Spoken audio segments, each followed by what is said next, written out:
Welcome back. I'm speaking with Edmund Ghareeb about Turkey after the elections. Edmund Ghareeb's expertise lie in the area of media, Middle Eastern history, and politics. He has co-edited and authored a number of books, among them The Kurdish Question in Iraq and the Kurdish Nationalist Movement. Thank you again for joining me, Edmund. Thank you.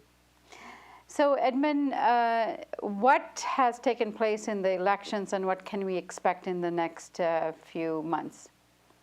The results actually were surprising. I mean, many people, many polls, analysts expected that the AKP was going to increase its numbers, maybe by 3-4 points. It had gotten somewhere around 40 point, I think, 0.1 or something like that during the last election.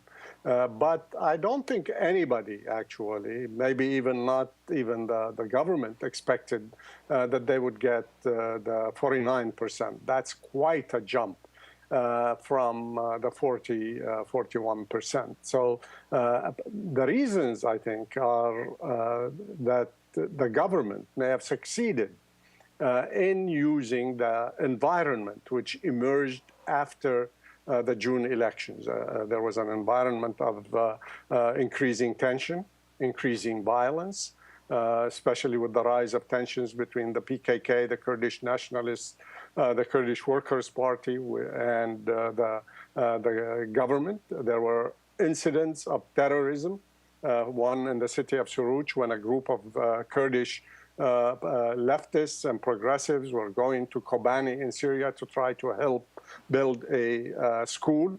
And in fact, a supporter of Daesh, generally the ISIS, blew himself up, and about 24 people were killed and close to 100 people, if not more, were wounded. And then there was the attack that I'm sure you remember in Ankara, which led to the death of close to 200 people, and many, many people wounded. And this was, in fact, also a rally by HDP, which is the Kurdish party, and also by other political parties and progressive groups in Ankara who were rallying. And so these attacks actually led the parties, especially the opposition parties, and particularly the HDP, which is the People's Party, the Kurdish People's Party, although it did not include itself, did not use the term Kurdish. But basically, this party suspended, as well as opposition parties in other areas, suspended their campaign activities and campaign rallies, while at the same time, the government was continuing to have its own rallies. Now, what are the factors that created the conditions for the voter turnout was really this fear factor.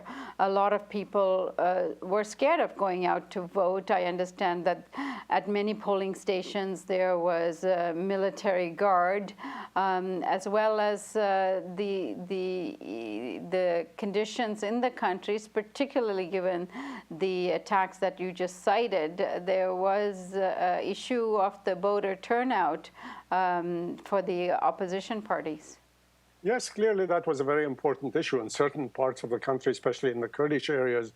There were police, very tough security. There were some areas which were sort of almost under martial law a few days before that. And so basically there were critics, HDP supporters and supporters of some of the other groups accused the government of helping foster an atmosphere, an environment of intimidation.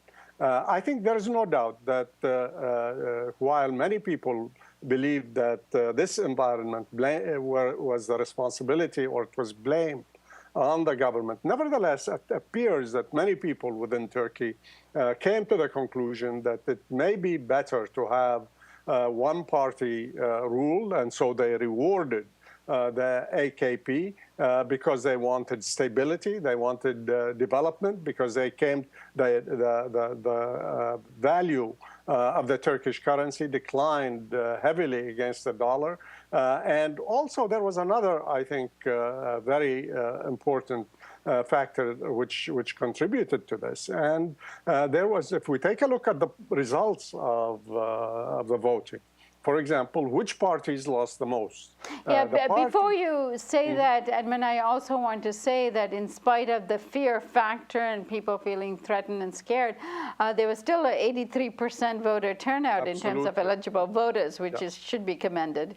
Yes, and that I think is very important, 84%. And this is what President Erdogan and the Prime Minister Davutoglu actually emphasized. They said this was a vote for democracy, and this vote for the Turkish people who came out to vote. And I think this is very true, very significant. That's why I'm saying this is important, because a lot of people came to believe that the government, in fact, may be able to do a better job than the opposition, because that was one of the problems. The opposition did not do very well. After the June election, when they were given a chance by the Turkish public to form a government, to cooperate perhaps in forming a coalition government, almost, especially the MHP, refused to enter into a coalition government, although it was close to the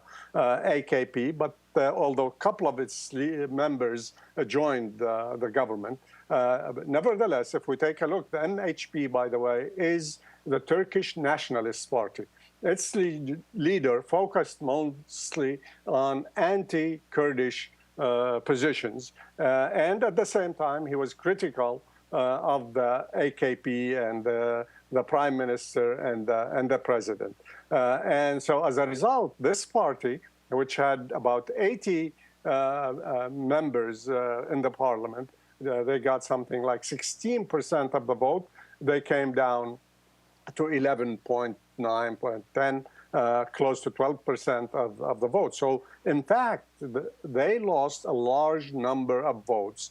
And so these numbers, these voters, went into the AKP because of the close relationship. So basically, they may have won a large number of votes from the MHP. Also, even the HDP, which is People's Democratic Party, the Kurdish party, in a sense, last time it did receive support from secularists, from women, from liberals, from Alavis, from other political parties, basically because these people wanted them to get above the 10% threshold, because as you know, in Turkey, you have to get any party to enter the parliament must at least get 10% of the vote. And if they don't get the 10%, then their votes are apportioned proportionately among the victors. The victor gets the largest percentage. The biggest party gets the largest, and then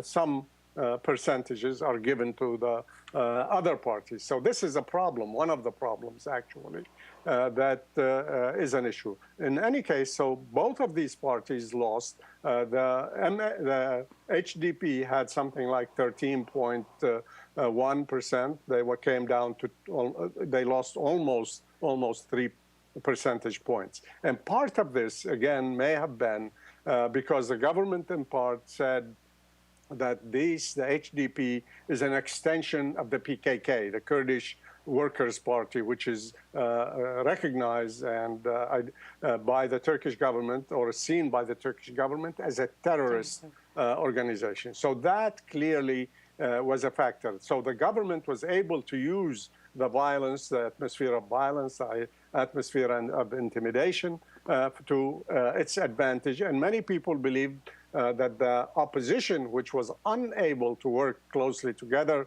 and to form a government or to form a coalition government with the AKP, were responsible. So in a sense, they were punished by the public. However, does this mean that this vote was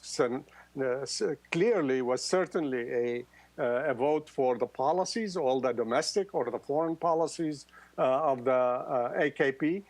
Many analysts who have been following this very closely basically say I think the people of Turkey wanted to have stability, they wanted to have security, they wanted to have a better economic situation, but it does not mean that they support all the policies of the government when it comes to some of the issues, for example, dealing with the question of reconciliation with the Kurds or foreign policies, foreign interventions, because this government, I mean the AKP government, when they first came to power during the last decade, they promised that Turkey was going to have zero enemies.